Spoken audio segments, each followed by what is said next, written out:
What's up mga ka-access? Engaged na nga ang showbiz couple na sina Rhea Ataide at Sanjo Marudo na sabay nilang inanunsyo sa kanilang social media. Matatanda ang Enero ng nakaraang taon nang kumpirmahin ng dalawa ang kanilang relasyon.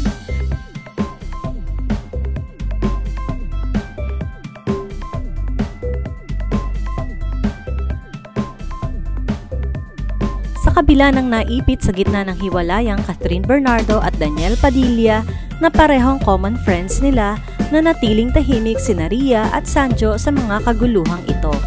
Nagpahayag naman ng pagbati at suporta ang iba't ibang showbiz personalities sa dalawa. Kabilang narito ang kapatid na si Arjo Ataide.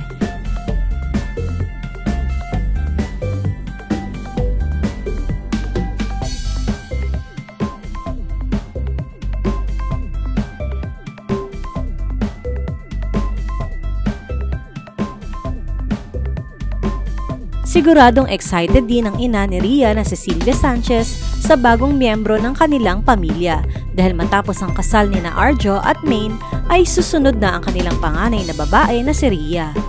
Ano po ang masasabi nyo sa balitang ito? Ilagay lamang sa comment section ng inyong opinion.